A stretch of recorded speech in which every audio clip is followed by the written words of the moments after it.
Je vous retrouve pour cette 4e émission des JDL TV.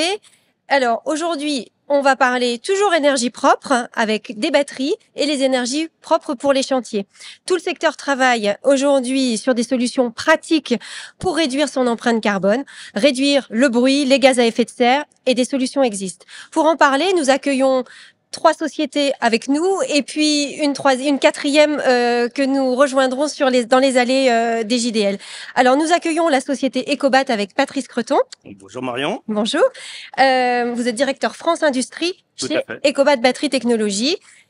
Pascal Laude, vous êtes délégué à la transition énergétique au sein d'Enedis. Bonjour Pascal. Bonjour Marion. Et Sébastien Fèvre, vous êtes président et cofondateur de la société H26. Bonjour Marion. Alors, nous retrouverons Samuel Jazet de JCB en fin d'émission. Alors, je me tourne vers vous, Patrice Creton. Pouvez-vous nous rappeler les activités d'Ecobat ? Ah voilà. Alors Ecobat, c'est le plus gros producteur de plomb au monde. D'accord ? Et Ecobat est divisé avec plusieurs divisions. Ecobat Solutions, Ecobat Logistique, Ecobat Ressources et Ecobat Batterie que je représente aujourd'hui dans la distribution donc, de batteries, directement. Ecobat distribue environ 840 000 tonnes de plomb par an et recycle tout ce plomb là aussi pour le refaire de nouvelles batteries. Voilà. Ecobat Solutions a la même pouvoir, c'est directement gérer le lithium. Donc on va extraire du lithium et on va aussi en même temps recycler les batteries lithium, qui va devenir un enjeu pour tout le monde dans ces prochaines années.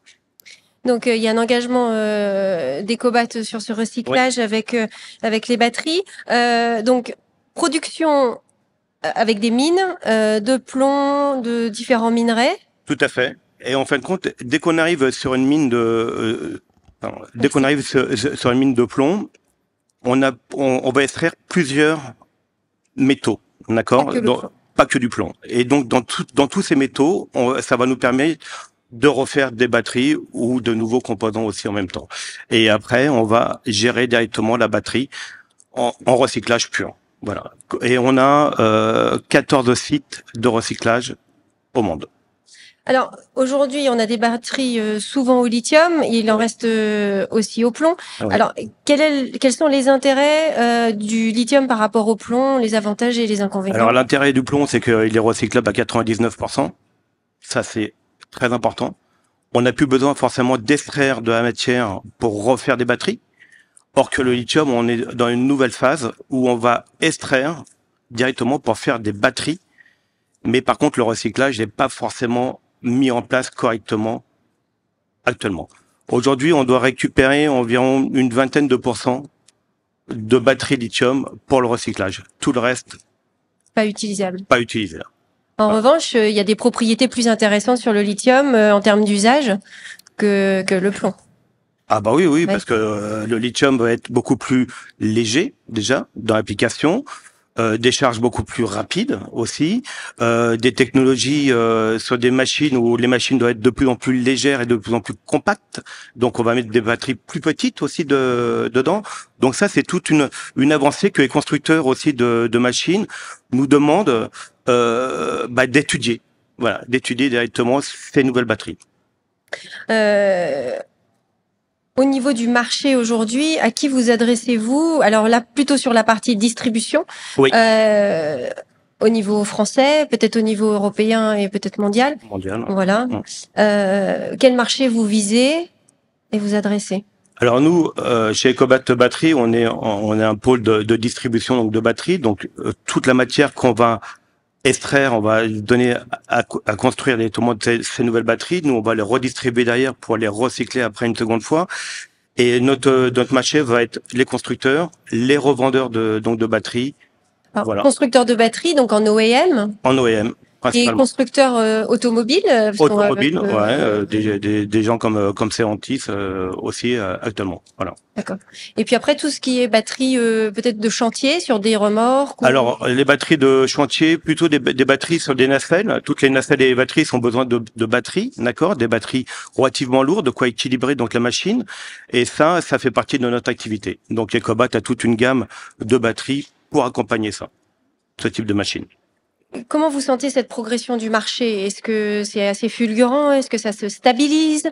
Parce qu'il y a aussi d'autres vecteurs d'énergie aussi pour Oui, répondre à la transition énergétique. oui. Alors le marché de l'électrique évolue en permanence et tous les constructeurs vont évoluer aussi là-dessus. Moi, je suis convaincu que d'ici 2030, toutes les machines seront électriques et le thermique va s'amener à s'épurer un peu. Ouais, ça c'est sûr. Ouais. Et après, il y a quand même des progrès aussi qui sont faits de manière assez importante en termes de poids des batteries, parce que souvent, ce que l'on entend, c'est lourd, les batteries, on perd en charge utile. Donc, il y a quand même aussi une technologie qui avance. Oui, oui, oui, il y a une grosse technologie à ce niveau-là, mais il faut pas oublier que le poids, c'est pas forcément l'ennemi de la machine. Hein. On a besoin de poids dans une machine, donc on a besoin des deux. On a besoin aussi de la technologie, bon, des batteries lithium entre autres, mais aussi la batterie plomb pour faire du poids. Et ça, c'est très et stabiliser donc la machine, parce que toute cette stabilité, si on l'a pas avec la batterie, on va être obligé de la générer avec autre chose. Donc voilà, on a besoin des deux. Et après, en termes de rechargement, de rapidité de rechargement, Oui. les personnes qui ont des véhicules électriques aujourd'hui peuvent se dire, bah, nous, ce dont on a besoin, même sur des flottes comme peuvent l'avoir les loueurs autour de nous, là, Oui. c'est de se dire, est-ce qu'on peut accélérer la charge Alors, pour avoir plus de rotation sur la charge des batteries, quand on est sur une batterie plomb, la charge est environ entre 7 et 8 heures sur une batterie plomb classique. Donc forcément, sur un loueur, ça peut lui faire des pertes d'exploitation parce que la machine elle va être immobilisée le temps de la charge. Sur une batterie lithium, on va pas rencontrer tout de suite ce système-là. La batterie, dans le jargon de la batterie, on appelle ça du biberonnage, d'accord? Donc ça veut dire qu'on peut recharger, redécharger, recharger, redécharger. Et effectivement, le cycle de charge d'une batterie va être beaucoup plus importante et beaucoup plus rapide. Donc pour un loueur, entre autres, c'est tout bénéfice pour lui, quoi, de passer sur les batteries lithium. Et avec une durée de vie, en fait, en fonction aussi de l'usage par rapport au lithium, si on n'a pas besoin de décharger complètement, ou est-ce qu'il faut décharger, recharger complètement, ou on peut être à 60%, recharger à 80 et... Oui, bah c'est l'avantage un peu du lithium, c'est qu'on n'a pas besoin d'attendre les 80% de DOD comme on appelle, d'attendre que la batterie soit complètement déchargée pour la recharger. La batterie lithium, on peut la biberonner, la mettre en charge un peu quand on en a besoin, surtout dans les nouvelles technologies de batterie lithium. Ouais, ça c'est évident. Ouais. Alors, on peut apporter de l'énergie sur les chantiers avec des batteries, Oui. mais également avec de l'hydrogène. Et je me tourne vers vous, Sébastien Febvre. Vous travaillez sur les générateurs à hydrogène, mais pas que. Quelle est la particularité de votre solution? Alors, notre solution, effectivement, elle utilise de l'hydrogène. Elle utilise également des batteries. On va proposer des solutions, ce que nous on appelle hybrides. Donc en fait, la pile à hydrogène va fabriquer de l'électricité et cette électricité, elle va être utilisée à la fois pour venir faire de la recharge de la batterie, comme ce qui vient d'être décrit, à différents endroits de sa décharge, mais également pour alimenter le consommateur électrique derrière. Donc sur un chantier, ça peut être une baraque de chantier, ça peut être une pelleteuse électrique, des appareils de levage comme on voit ici sur le salon. Et tout l'intérêt d'hybrider une batterie avec des systèmes hydrogène, c'est effectivement de gagner encore en temps de recharge, parce que l'hydrogène, c'est un gaz, on va pouvoir le recharger très rapidement, mais également d'augmenter la durée de vie de la batterie. Parce qu'en fait, la batterie, elle va plus travailler toute seule, elle va travailler de complément avec la pile à hydrogène, et comme elles vont les deux participer à la fourniture d'électricité, on va gagner en durée de vie sur l'appareil en général. Donc on préserve la durée de vie de la batterie et ça fonctionne avec donc une pile à combustible, on parle d'une PAC. Et si il y a plus d'hydrogène, comment ça se passe? Parce que si on n'a plus de quoi alimenter le réservoir en hydrogène, est-ce que la 100% batterie fonctionne sur le générateur? Alors oui, le 100% batterie fonctionne. En fait, il y a une carte électronique intelligente qui va justement faire ce qu'on appelle la gestion de l'énergie.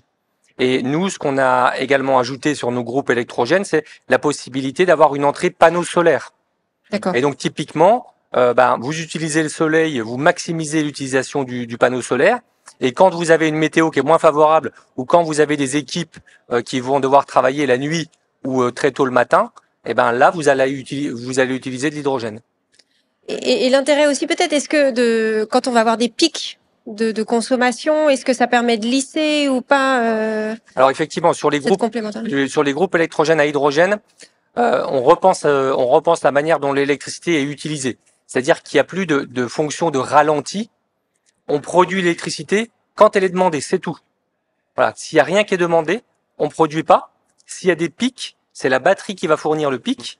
Et une fois qu'on a passé ce pic, la pile à hydrogène, elle remet ce qu'on a consommé dans la batterie lors du pic. Voilà. Mais quand je vous explique ça là pendant l'interview, ça peut paraître compliqué, mais en fait, l'appareil gère ça tout seul. Oui, il est vous autonome. Vous occupez de rien. Voilà, vous branchez votre moteur, votre consommateur électrique, et l'appareil gère ça en complète intelligence. Donc la version électrique et hydrogène travaillent de concert, c'est une vraie hybridité.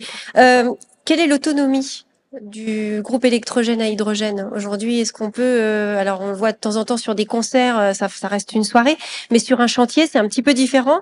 On a besoin d'une autonomie plus importante. Alors en fonction de la taille des bouteilles d'hydrogène qu'on va brancher sur le groupe électrogène, on peut tenir effectivement une journée, 2 jours, 3 jours, 4 jours. Ça dépend aussi de la puissance du groupe électrogène. Donc, vous allez avoir différents formats de bouteilles. On peut aller jusqu'à ce qu'on appelle un tube trailer. Donc là, c'est carrément une semi-remorque complète de gaz hydrogène. Et là, vous pouvez tenir plusieurs semaines en général sur une consommation d'un gros chantier. Donc, est-ce que le groupe électrogène que l'on a sur votre stand, qu'est-ce qui peut alimenter? Est-ce que ça peut être l'Algeco du chantier plus quelques engins? Voilà. Est-ce qu'on peut avoir des notions, des exemples? Alors, celui qui est présent sur le stand, c'est l'entrée de gamme. Ça fait 8 kVA. Ça permet d'alimenter plusieurs Algeco de chantier, pardon. Il y a des sociétés qui commencent à mettre des mini-pelles électriques. Donc, ça peut recharger ces mini-pelles électriques. Et puis effectivement un peu d'électroportatif, de la climatisation, des appareils à souder par exemple. Et après on a des plus grosses gammes, la gamme Titan, où là effectivement ça va permettre d'alimenter des grues électriques. Commence à avoir des grues électriques. Ou alors chantiers importants. Ou alors des chantiers pour des gros opérateurs de réseau, mais voilà, je ne veux pas faire la transition à votre place. En termes d'encombrement, les groupes électrogènes sont souvent encombrants. Est-ce que là, on double l'encombrement parce qu'on a de l'hydrogène avec des réservoirs à hydrogène plus des batteries, ou est-ce que ça reste plutôt similaire en termes d'encombrement par rapport à un générateur thermique? Alors, le générateur en lui-même, il va être peu ou prou de la même taille. Là où effectivement on va avoir besoin de plus de place sur le chantier, sur le lieu de travail, c'est pour stocker l'hydrogène. Voilà. L'hydrogène, c'est un concentré d'énergie, il est 3 fois plus énergétique qu'un litre de gasoil non routier, mais simplement comme c'est un gaz et c'est pas un liquide, il faut de la place pour le stocker. Donc aujourd'hui, on travaille à comprimer cet hydrogène pour à combien de bars à peu près? 350 pour les chantiers. Sur les véhicules, on va monter jusqu'à 700 bars. Voilà. Donc cette compression, elle permet de gagner en place, mais vous avez quand même besoin de plus de place pour, on va dire, la même quantité d'énergie stockée. Oui, mais en même temps, il n'y a aucune émission de gaz à effet de serre, de CO2. Donc ça progresse. C'est pas vraiment bloquant nous pour les premières applications, les premiers clients qu'on a sur le chantier. Simplement, on leur communique à l'avance et une fois que c'est anticipé, on trouve les quelques mètres carrés supplémentaires qu'il faut. En tout cas, ce qui est intéressant aussi sur les chantiers, on le verra peut-être avec vous aussi, Pascal, c'est le bruit. En fait, il n'y a pas de bruit. Donc, pour un chantier, même en plein centre-ville, pour les habitants, c'est beaucoup plus confortable. C'est ça. Donc, on a parlé des avantages opérationnels, de temps de recharge, de durée de vie des batteries, quand on vient hybrider une pile hydrogène avec des batteries. Mais effectivement, en termes de confort d'usage, vous pouvez utiliser ça à proximité des riverains. Ça fait plus de bruit. Voilà, vous avez plus ce ronronnement qui est énervant au bout d'un certain temps. Vous avez 0 émission de CO2 à l'utilisation. Il faut bien sûr pouvoir le brancher avec de l'hydrogène vert. Donc là, pareil, il y a des capacités d'hydrogène vert qui sont en train d'être déployées sur le pays. Et ça ne rejette que de l'eau. Ouais, voilà. Que de l'eau et pas d'odeur non plus, contrairement au diesel. Aucune odeur. Pour avoir un peu une idée, un ordre de grandeur, combien de kilos d'hydrogène faut-il pour compenser, on va dire, allez, 1000 litres de gasoil? Alors, il faut 300 kg d'hydrogène.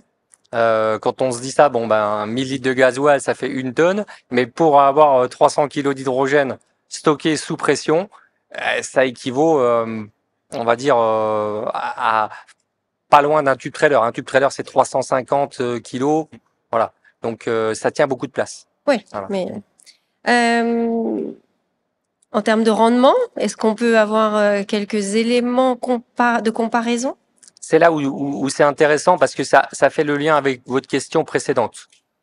Si on dit, ben, généralement sur mon chantier, j'ai 1000 litres de gasoil, mais là, je veux faire un chantier à l'hydrogène, donc je vais avoir besoin de 300 kg d'hydrogène. Eh ben, non, mon général, puisqu'en fait, le groupe électrogène à hydrogène, il a 25% de rendement en plus. Voilà. On arrive à sortir des rendements autour de 50%, où vous avez un groupe électrogène bien entretenu au diesel qui va être à 25% de rendement.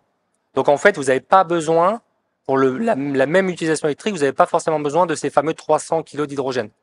Donc soit vous achetez moins d'hydrogène, soit vous aurez une autonomie plus longue pour l'usage de votre chantier. Pascal Laude, chez Enedis, comment vous faites pour décarboner vos chantiers? Alors, comment on fait pour décarboner nos Vous avez une chantiers? politique RSE, j'imagine? Complètement. Donc, je vais introduire un petit peu Enedis, donc gestionnaire de réseau de distribution d'électricité. Pour vous donner quelques chiffres, en Bourgogne-Franche-Comté, notre réseau d'électricité, c'est un peu plus de 2 tours de terre. 87 000 km exactement. Voilà. 50% en haute tension à 20 kV et le reste en basse tension. Dans le cadre de notre projet industriel et humain et notre politique RSE, qui est un service public à impact positif pour la transition écologique, nous publions chaque année notre bilan carbone. Notre bilan carbone, avec le paradoxe, plus on va accompagner la transition écologique, plus on va dérouler des kilomètres de câbles, plus on va venir dégrader notre bilan carbone. Notre ambition, c'est neutralité carbone à 2050 et faire moins 5% chaque année. Donc, ça nous oblige à agir. Agir sur déjà nos usages en propre, sur le scope 1 et l'énergie directe, donc les groupes électrogènes, qui aujourd'hui sont en GNR, qu'il va falloir qu'on fasse des groupes électrogènes propres, batterie ou hydrogène en fonction de ce que l'on veut faire. C'est la décarbonation de notre flotte de véhicules. Aujourd'hui, 30% de notre flotte de véhicules légers utilitaires est à l'électrique. Sur les utilitaires, on va tester très prochainement un véhicule hydrogène. Et puis, ça va nous obliger à rétrofiter nos poids lourds pour les emmener petit à petit à l'hydrogène pour rentrer dans des zones ZFE. Et puis enfin, par rapport à ce qui était dit sur nos prestataires, il nous faut décarboner nos chantiers. Donc pour décarboner nos chantiers, petit à petit, on va demander à nos prestataires à passer à des usages zéro émission, que ce soit des mini-pelles électriques, des compacteuses, des tronçonneuses, voilà, tous les outils. Donc pour ce faire, on travaille sur le développement d'un point de comptage mobile, une remorque de chantier, qui nous permettra d'amener, quel que soit l'emplacement du chantier en cœur de ville ou en pleine campagne, d'amener l'énergie, et puis à disposition différents types de prises, 16, 32 ampères, et de recharge de véhicules pour pouvoir alimenter le chantier. Et on avait fait un essai l'année dernière au Forum Hydrogène de Montbéliard pour coupler un groupe hydrogène à notre remorque qui fonctionnait bien, et c'est des choses, voilà, quand on pourra pas se raccorder au réseau, on fera un couplage de ce type-là. Vous avez un système de remorque pour les chantiers? Pour le chantier, voilà une activité nouvelle pour le groupe Enedis que nous sommes en train de tester. Donc nous testons avec l'ensemble de nos prestataires pour regarder la faisabilité. Et nous avons fait un chantier zéro émission avec cette remorque dans Lyon, et on a diminué de 40% notre impact CO2. Alors pour nous, c'est important parce que 1 kilomètre de câble, c'est 1,86 tonnes équivalent CO2. Et quand on diminue de 40%, vous voyez, ça a un impact assez immédiat. Donc vous avez expérimenté avec H26 le groupe électrogène donc à Montbéliard. C'est sur un chantier, c'était plutôt dans le cadre d'un événement. Comment ça se... Alors on a expérimenté dans le cadre d'événements, on a expérimenté dans le cadre de chantier. Au mois de septembre, on va aller un petit peu plus loin, on va expérimenter sur un chantier de longue durée, sur 3 semaines. Parce qu'une des difficultés, c'est pas le groupe en lui-même, parce que par rapport à ce qui a été dit par Sébastien, voilà, toutes les caractéristiques correspondent à nos besoins sur le réseau. Pour nous, la vraie difficulté, c'est la logistique H2 ou la logistique batterie. Si demain il y a, vous voyez, comme ce soir, voilà, on a des risques assez forts de grêle sur la Saône-et-Loire, on vient pré-placer nos groupes électrogènes sur nos bases pour partir. Et voilà, aujourd'hui, ces groupes, si on n'a pas une logistique H2, c'est-à-dire sur un plateau, si on n'a pas le groupe et puis le conteneur d'H2, ça n'ira pas. Par rapport à ce qui vient d'être dit, un tube trailer, on peut pas, dans un cas de crise, amener un groupe d'un côté et un tube trailer de l'autre côté. Donc le vrai défi pour nous, sur la logistique hydrogène, sur les groupes H2, c'est la logistique. Après, le groupe batterie, voilà, on sait, il a un certain poids, mais on sait comment on l'utilisera. On l'utilisera sur des chantiers ponctuels, voire sur des coupures ponctuelles. Par contre, sur la longue durée, ça peut durer, quand il y a des crises climatiques, ça peut durer 2 jours, comme 5 jours, 8 jours, ou sur nos chantiers. Voilà, l'hydrogène trouvera plus sa place. Là, chez Enedis, c'est à peu près combien de groupes électrogènes en déploiement alors, on peut peut-être parler du périmètre Bourgogne-Franche-Comté. Bourgogne-Franche-Comté, c'est à peu près 30 par jour qui sont déployés. Ouais. Voilà, et puis voilà, un jour comme aujourd'hui en cas de crise où ça, voilà, il y a des orages un peu partout, ça peut être jusqu'à 1000 groupes qui peuvent être déployés dans la journée, quoi. Qu'est-ce que vous demandez à vos prestataires pour assurer cette transition énergétique chez Enedis? Parce que vous avez forcément une implication qui est demandée de la part de vos Petit à petit, prestataires. on va les emmener par diminuer l'impact en CO2, c'est-à-dire d'utiliser du matériel zéro émission. Donc d'où le pourquoi de cette remorque pour amener la puissance sur site. On va leur demander aussi de travailler sur le recyclage des terres. Voilà, de plus aller chercher d'approvisionnement de terres qui viennent d'assez loin, mais travailler sur du recyclage de terres. Et voilà, toute cette démarche RSE, on les accompagne dans un projet TPE pour demain, pour accompagner nos prestataires, pour monter petit à petit et nous suivre dans notre démarche RSE. L'hydrogène, on voit l'usage, on voit l'intérêt, l'autonomie, rejette que de l'eau. On le couple avec de la batterie. Par contre, en termes de production aujourd'hui, on a parlé sur 2 tables rondes ce matin de l'hydrogène également, mais on a parlé plus de la production. Et ce qui est ressorti, c'était la difficulté de s'approvisionner. Vous, H2Sys, quand vous livrez une solution clé en main quelque part à un client comme Enedis ou pour un événement ou autre, pour vos clients, comment vous vous approvisionnez en hydrogène aujourd'hui? Alors, on travaille avec les gaziers qui sont connus sur la place, les 3-4 grands noms. Donc actuellement, effectivement, c'est de l'hydrogène qui n'est pas vert, ce qu'on appelle de l'hydrogène gris, qui est produit pour majeure partie avec du reformage du méthane. On a un partenariat avec un des fabricants d'hydrogène vert en France, qui est Life. Oui. Voilà. En Vendée. Donc ça permet effectivement de proposer aussi de l'hydrogène vert dans le cas des demandes qu'on peut avoir de nos clients. Mais comme l'a dit Pascal, aujourd'hui, il y a une unité de production en France, donc vous avez une logistique qui part d'un seul point. Donc en fait, vous devez ajouter à ça un coût du transport qui est aujourd'hui transporté, l'hydrogène vert est transporté avec des énergies fossiles. Donc on est encore dans cette transition-là. Donc effectivement, ça reste à ce jour un verrou pour déployer plus rapidement les solutions. Après, ce verrou, il a été entendu à la fois au niveau de la politique européenne et aussi au niveau de la politique française. Donc, il y a plusieurs usines qui sont en train de voir le jour pour augmenter ses capacités de production d'hydrogène vert. Donc, voilà, moi, j'espère, enfin, je le sais que ces usines vont ouvrir très rapidement, voilà, dans les mois, dans les années à venir, pour venir proposer des solutions supplémentaires. Ce qu'on peut faire à notre échelle, c'est dès l'instant où on va faire de la construction, vous savez que maintenant, vous avez des obligations sur des bâtiments industriels de mettre la toiture en photovoltaïque. Ça veut se dire, qu'est-ce que je fais de ce photovoltaïque? Voilà, pourquoi pas produire de l'hydrogène vert pour vos propres usages, en fait. C'est-à-dire, aide-toi et le ciel t'aidera. Voilà, vous le disiez, on va avoir à horizon 2030 beaucoup de matériel de levage électrique. Il va falloir recharger ces matériels de levage. Donc, on peut avoir ce type de solution-là en allant chercher du renouvelable localement. Oui, donc vraiment d'être vertueux jusqu'au bout, de pouvoir être complètement indépendant, autonome sur un bâtiment industriel. On prend un grand loueur qui a une flotte de matériel important électrique, équipé en panneaux. Ils produisent, ils peuvent stocker dans les batteries, ils peuvent produire de l'hydrogène en ayant leur électrolyseur et remplir les réservoirs et puis après déployer. Voilà, pour nous, il faut juste que ce soit mobile, qu'on puisse amener ça sur au bon endroit. Voilà. Mais ce que disait Sébastien, c'est vrai que la multiplication des actifs de production à proximité, s'il y a une logistique H2 qui se fait autour de ça, puisque ces actifs seront en hydrogène vert, ça va permettre de déployer un peu plus massivement. Ouais, finalement, en fait, on pourrait tous être notre propre producteur d'énergie, quelque part. Tout à fait. Ça va le devenir, à un moment Ça va le donné, ça va le devenir. devenir. Est-ce que c'est significativement beaucoup plus coûteux de passer sur des batteries aujourd'hui parce que ça se démocratise, ça se massifie? Ouais. Alors, est-ce qu'on a eu quand même des coupes au niveau des budgets? Alors, il y a eu des grosses coupes à un moment donné qui ont été faites sur les budgets. Maintenant, c'est ce qu'on disait à l'instant, plus les batteries vont être produites, plus on va avoir des solutions de quoi stocker de l'énergie, plus ce coût va réduire pour tout le monde de toute manière.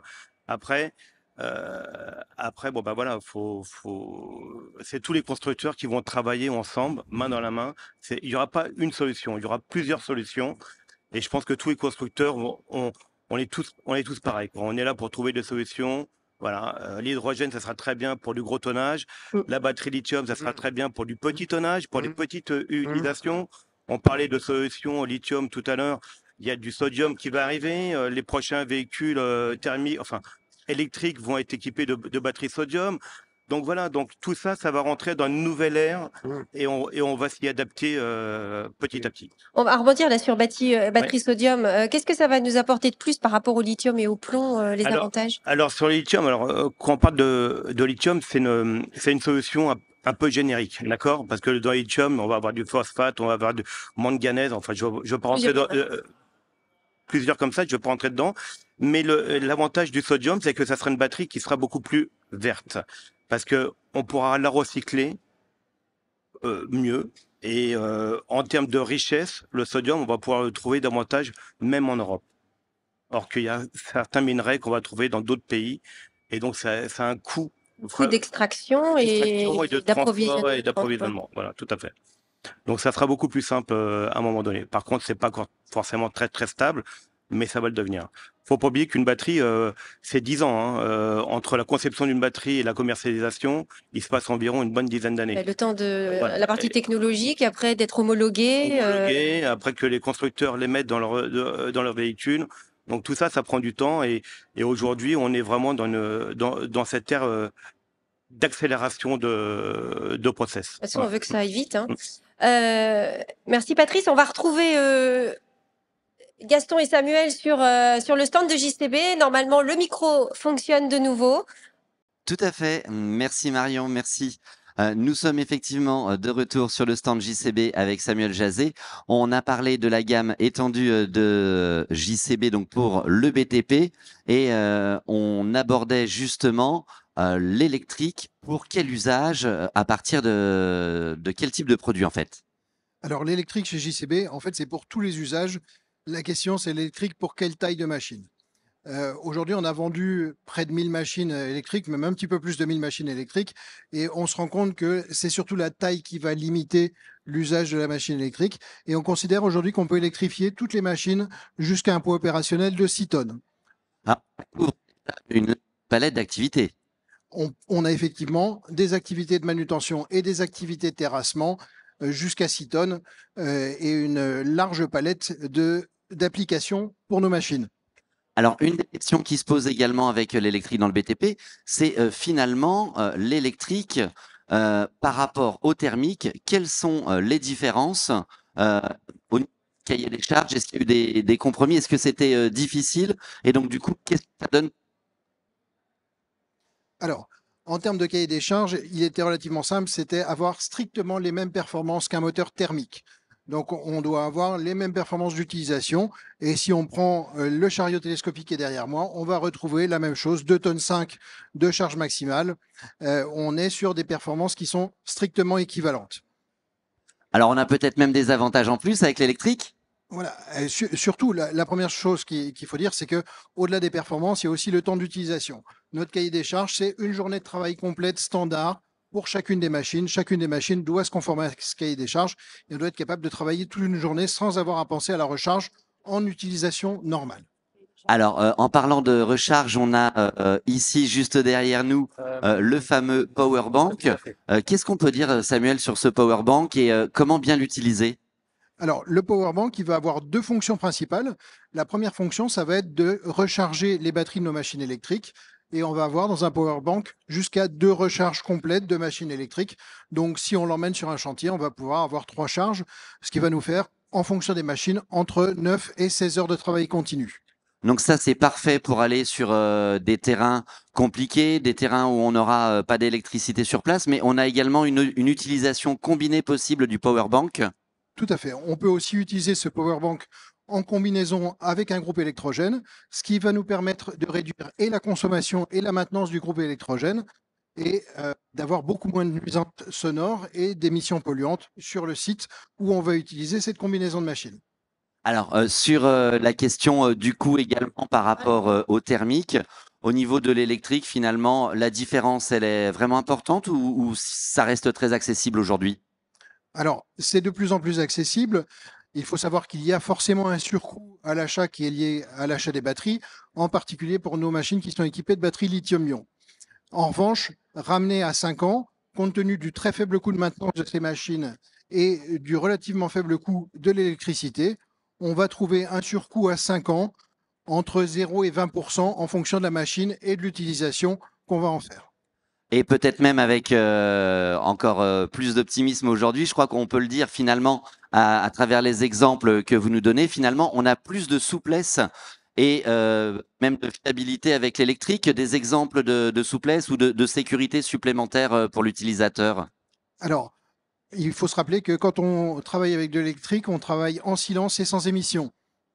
Ce qui veut dire sur un chantier, beaucoup plus de sécurité puisqu'on va être capable de communiquer entre les opérateurs sur le chantier.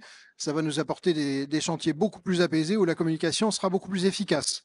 Ça, c'est la première chose. Et d'autre part, on n'a pas d'émissions sur le chantier, donc c'est fini pour les extractions d'air qui peuvent être un petit peu compliquées quand on est dans les chantiers en intérieur. Et donc, on va pouvoir travailler dans un milieu beaucoup plus sain et avec beaucoup plus de sécurité pour les opérateurs. Accessoirement, stockage de carburant sur le chantier et donc moins de risque d'explosion. D'accord, donc c'est de la sécurité en plus également. Et sur le côté fiabilité, si est au rendez-vous. Absolument, l'électrique est tout à fait au rendez-vous puisqu'on va avoir beaucoup moins de maintenance que sur un moteur thermique. Les moteurs électriques sont des moteurs qui sont très très simples avec beaucoup moins de frottement et donc qui ont une très grande fiabilité dans le temps. On va continuer à entretenir principalement la partie hydraulique. Donc le coût d'entretien global des machines va être entre 30 et 40% inférieur à une machine thermique, donc ce qui est sur l'utilisation de ce genre d'engin tout à fait significatif. Merci beaucoup Samuel Jazet, merci à JCB. Comme vous le voyez, l'électrique, c'est pratique dans le BTP. Merci beaucoup Marion, c'est à vous. Merci Gaston. Alors moi je voudrais revenir parce qu'il y a quelque chose qui était intéressant. Alors il y a eu quelques petites coupures. Par contre, ce qui est intéressant, c'est que sur l'électrique et on pourrait aussi sur l'hydrogène, c'est que les engins qui sont à l'extérieur souvent restent à l'extérieur et maintenant ils peuvent aller à l'intérieur puisque on n'a plus de nuisances de bruit ni d'odeur et de gaz d'échappement en fait.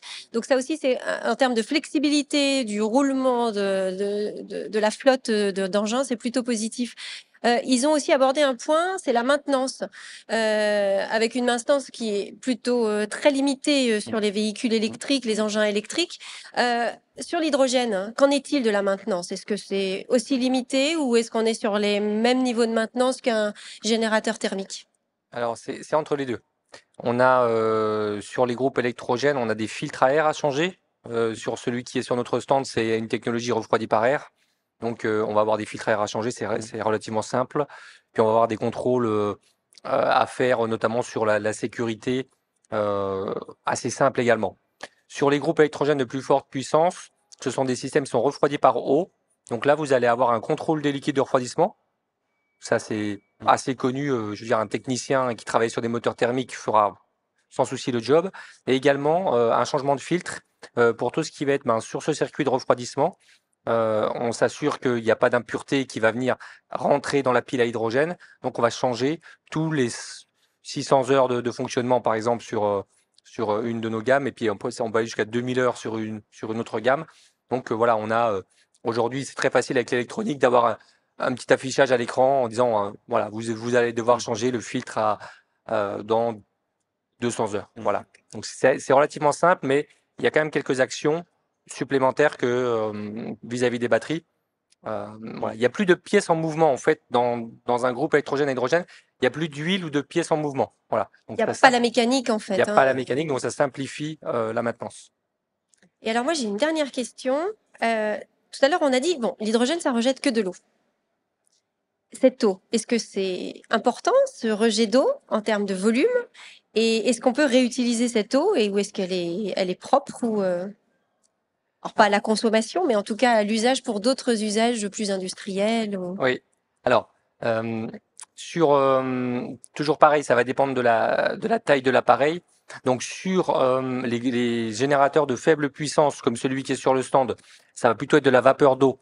Donc là, vous aurez quelques gouttes dans la journée, vous n'avez pas d'usage, limité. voilà, c'est très petit. Sur les gros, par contre, là, oui, ça peut aller jusqu'à plusieurs litres par heure. Donc là, effectivement, il y a un intérêt à la réutiliser. Cependant, c'est une eau qui est en fait non minérale. D'accord. Voilà. Donc faut pas la boire, c'est pas bon Oui. en fait. Si vous voulez la boire, faut la reminéraliser. Par contre, vous pouvez l'utiliser. De l'eau déminéralisée, elle peut avoir plusieurs usages, notamment dans des batteries au plomb. Voilà, Voilà. c'est joli. Merci. Et ou alors pour d'autres usages sur d'autres besoins techniques sur le chantier. Donc voilà, elle est c'est tout à fait propice de pouvoir l'utiliser. Comme je l'ai dit, maintenant, il y en a certains souvent qui nous posent la question, est-ce que je peux réutiliser cette eau pour faire de l'hydrogène? Alors, Faut que ce soit vertueux vraiment à voilà. 100%. On va dire, sur le papier, oui, mais économiquement, c'est pas intéressant. Il y en a pas assez parce que l'eau, en fait, comme j'ai dit, qui est produite, elle part principalement en chaleur. Voilà. Donc, vous pouvez pas, ça n'existe pas le cycle magique où vous auriez quelque chose qui produit de l'énergie de manière indéfinie. Voilà. Merci Sébastien.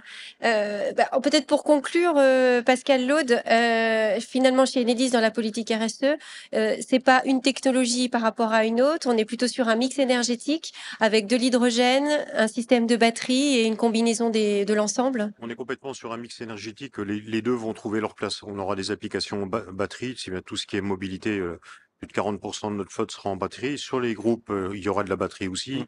Ce qui a été dit tout à l'heure sur la complémentarité d'un groupe et d'un stockage batterie pour les chantiers, ça, il faudra qu'on le regarde aussi. Et puis, on aura de l'hydrogène à la fois pour nos véhicules utilitaires et nos véhicules lourds, et puis aussi pour nos applications de groupe. Donc voilà, mais bon, quand j'entends mes deux partenaires de table, là, je me dis voilà qu'on va dans le bon sens et puis que on va pouvoir, nous, on a envie d'accélérer puisque c'est moins 20% en 2025, donc 2025 c'est demain. Et voilà, je vois que tout est mis en œuvre pour qu'on nous apporte rapidement des solutions pour qu'on puisse accélérer ensemble cette transition. Une vraie complémentarité en tout cas. Je vous remercie à tous les trois. Et puis, moi je vous dis à demain à 10h pour une nouvelle journée avec de nouvelles conférences. À demain et bonne fin de journée.